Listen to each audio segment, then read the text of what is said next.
youngest ever and first openly gay prime minister Jatin ushers in a new era for Dutch politics. अब Dutch क्या है?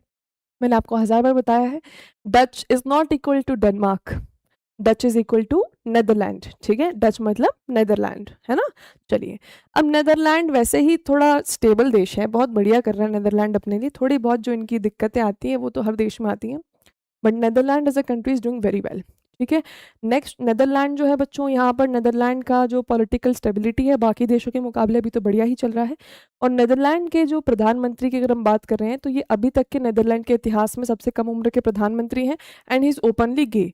गे यानी कि समझ में आता है ना आपको, गे यानी कि one gender who is oriented towards the same gender. For example, a man who is oriented towards men, women who is oriented towards women, तो इन्हें हम गे कहते हैं। ठीक है, so when we are talking about gender spectrum तो there are multiple genders, है ना।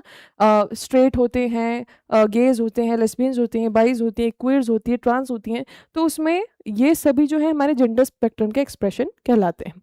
चलिए आगे चलते हैं। अब हु इज रॉब जेटन? रॉब जेटन कौन है? तो रॉब जेटन मात्र 38 वर्ष के हैं बच्चों, नेदरलैंड के सबसे कम उम्र के प्रधानमंत्री हैं। इसी के साथ नेदरलैंड के सबसे पहले ओपनली गे प्रधानमंत्री हैं।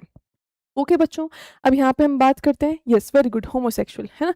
यहाँ पे हम बात करते हैं पॉलिटिकल पार्टी। तो ये जिस पॉलिटिकल पार्टी से बिलोंग करते हैं उसका नाम है D66 यानी कि डेमोक्रेट्स 66, ये इनकी पॉलिटिकल पार्टी है। एक centrist progressive pro European union party है ये। इसी के साथ बात करें तो जेटन प्रधानमंत्री कैसे बनते हैं, तो बेसिकली नीदरलैंड में हुआ ये कि जब वोटिंग वगैरह हुई तो कोई भी एक सिंगल पार्टी ऐसी नहीं थी जो मेजॉरिटी में आई, तो सारी पार्टीज को कोalition करना पड़ा, अलायंस बनाना पड़ा।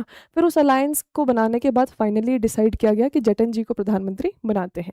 तो यहाँ पे कोई भी पार्टी जो एक क्लियर मेजॉरिटी नहीं ला पाई। 150 सीट के यहाँ पर आप देखिए डच पार्लियामेंट है, तो 150 सीट के डच पार्लियामेंट में किसी पार्टी को 75-80 सीट्स नहीं मिली हैं, इसीलिए सभी पार्टी को मिलकर कोalition करना पड़ा, अलायंस बनाना पड़ा।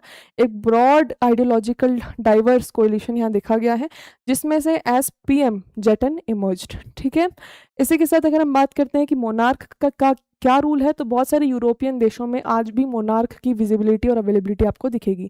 Netherland is one of those Nations जहाँ पे आपको मोनार्क दिखते हैं। फॉर एग्जांपल यूके में भी मोनार्क विजिबल है ना, वहाँ पे भी राजा वगैरह, रानी या प्रिंसेसेस हैं अभी भी। वैसे ही नेदरलैंड में भी मोनार्की का आपको इंस्टांस देखने को मिल जाएगा।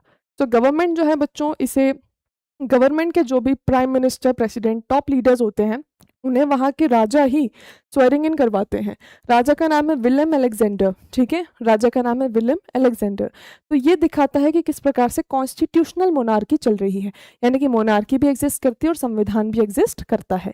ऑल राइट, एग्जीक्यूटिव पावर्स जो हैं वो सरकार के पास होती हैं, लेकिन सब कुछ जो है हम मोनार्क के नाम पे करते हैं। मोनार्क जो है सेरेमोनियल है, तो जब भी इंपॉर्टेंट अथॉरिटीज़ का चुनाव होता है या उनका अपॉइंटमेंट होता है या उनको ओथ वोथ लेनी है तो वो सब राजा करते हैं।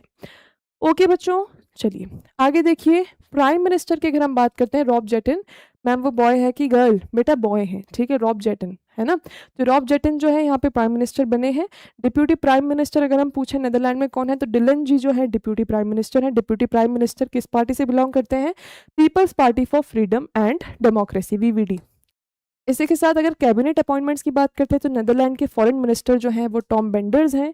He belongs to CDA party, that is Christian Democratic Appeal, है ना, क्योंकि कोई भी पार्टी मेजोरिटी नहीं बना पाई थी, तो कोएलिशन के ही मिनिस्टर्स हैं यहाँ पे। फाइनेंस मिनिस्टर एल्को हेनन है नेदरलैंड में। और अगर हम जेटन गवर्नमेंट की बात करते हैं तो नेदरलैंड का अब नए प्रधानमंत्री के अंडर क्या क्या एम्बिशन और गोल होने वाला है अपने देश को लेके।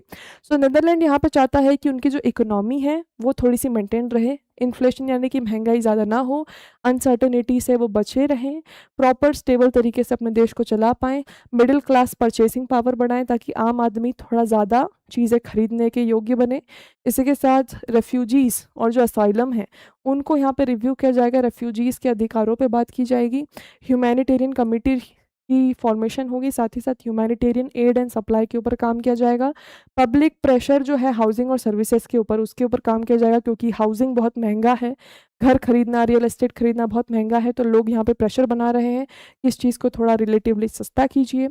अब जतिन जी जो हैं बच्चों, ये बहुत बड़े क्लाइमेट एक्टिविस्ट भी हैं, प्रधानमंत्री। तो क्लाइमेट एक्टिविज्म के ऊपर काम करेंगे, साथ ही साथ एनर्जी ट्रांजिशन के ऊपर काम करेंगे, रिन्यूएबल एनर्जी को लाने की कोशिश करेंगे ज़्यादा से ज़्यादा। यूक्रेन के बहुत बड़े समर्थक हैं और इसी के साथ मिलिट्री और ह्यूमैनिटेरियन असिस्टेंस में विश्वास रखते हैं। ये नाटो और यूरोपियन यूनियन के साथ जुड़े हुए हैं, बहुत ज़्यादा यूरोपियन यूनियन की तरफ इनका झुकाव है और यूरोपियन यूनियन के साथ इंटीग्रेशन के ऊपर ये बहुत ज़्यादा फोकस्ड हैं। साथ ही साथ यूरोपियन कॉपरेशन के ऊपर इनका एम्फोसिस बहुत ज़्यादा है, चाहते हैं यूरोपियन यूनियन से इन्हें कॉपरेशन मिलता रहे।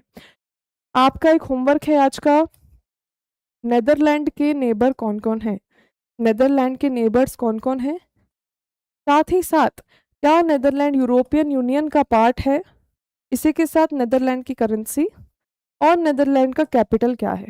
ये कल हम जब सेशन करेंगे शुरू, तब ये सभी चीज़ें काउंटर में आपसे करूँगी, आपसे क्वेश्चन पूछूंगी, क्योंकि ऐसे क्वेश्चंस एग्जाम में देखे जाते हैं।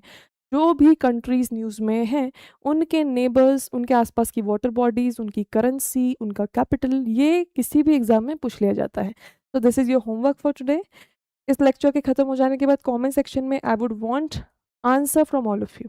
ठीक है बच्चों, चलिए।